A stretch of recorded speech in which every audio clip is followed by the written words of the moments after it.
on the question of creativity and technology, I think that's what everybody is talking about at Cannes this year. And the truth is, technology from an advertising perspective is nothing without creativity. You know, creativity is the thing that is the real competitive advantage for any brand, for any agency working on any brand together. So one of the things that we've always done when we've been at Cannes is make sure that we're talking to the creative audience, make sure we're talking to agencies to really understand what more we can be doing to help. And what we want to do, you know, people have shifted to mobile, so we want to make sure that the products that we're creating, the formats that we're creating, whether it's Canvas, whether it's Carousel, whether it's Slideshow, things that are going in the feed can be the best way that you can tell stories at scale, personalized and at scale, to the consumers that matter to you. So every year in Cannes we've been doing different things. You know, a few years ago, Chris Cox, who's one of our lead engineers, he kind of trialed the idea of what a Canvas format would look like, where you could start to tell stories on mobile in a different way. Not just putting TV ads onto the mobile platform, onto Facebook, but to create a whole new, if you like, Pandora's box of telling stories. So that's one of the things we tried, and then we launched it. And then last year we created Creative Hub, which again was about bringing the technology, the art and the science together so that actually agencies could go and can be inspired with different work, but also can test what work on Facebook actually looks like before they go and present it to their clients. So you've got to have technology and creativity together, and it is definitely a competitive advantage. At the heart of everything at Facebook is our mission, to make the world more open and connected so that people can share more. But actually openness is a very important part of our culture as well. And it really comes from the top, from Mark Zuckerberg, who really practices what he preaches here. Whether it's from, he does a weekly Q&A every Friday where he tells people what's been going on in the company in the last week, but actually everyone can ask him questions as well. It's also about the fact that, you know, we focus on impact, we move fast, we're not afraid to place bets, you know, and take risks. And also sometimes we know we're a tech company, we're going to fail on some of those things, but the important thing here is that we're testing and learning, and you can fail but you take the learnings on. The other very important part of our culture is diversity. We can't be a platform of 1.9 billion people without having a diverse workforce that really represents all of the different people that are using Facebook. So that's a very important part of our culture as well, that we're creating an environment where people, you know, are equal, where people are aware of whether they have bias, so we do training in this area as well.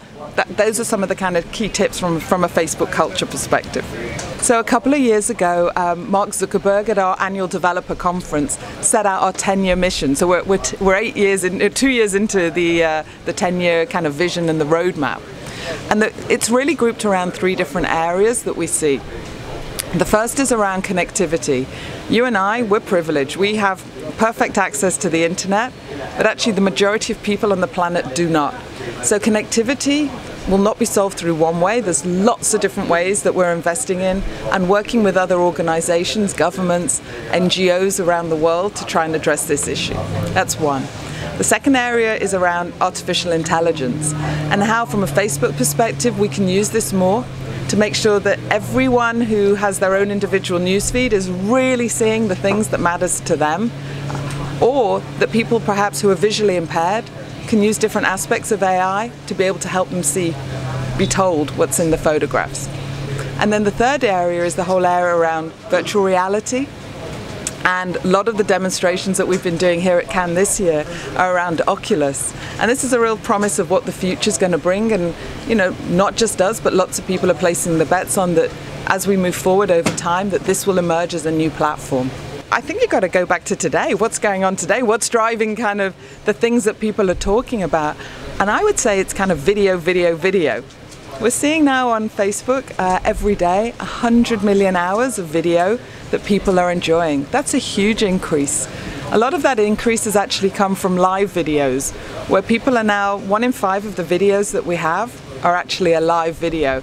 And I think there's an authenticity about live that people are enjoying. And so I would definitely encourage, you know, people in agencies working on brands to look at that in a new way as well. Cisco's actually telling us that by 2020, which is not that far away, that actually over 80% of the traffic on the internet is actually going to be video.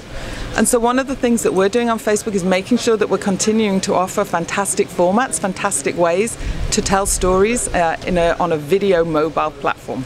So I think it's one of the things that I always say to people, are you doing everything that already exists out there? Because we're increasing our products and the formats all the time. And so it's a wonderful thing to see the new ways that people are doing it.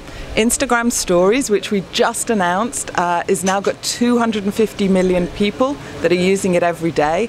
And we're seeing fantastic ways in which people are telling stories on Instagram Stories. So a recent example I saw was on Lays in Russia, where they made a series of very short films to launch this product there. It's kind of a crisp format. And they saw brand lift and recall of 33 points. This is huge. It's a wonderful, disruptive, fun format.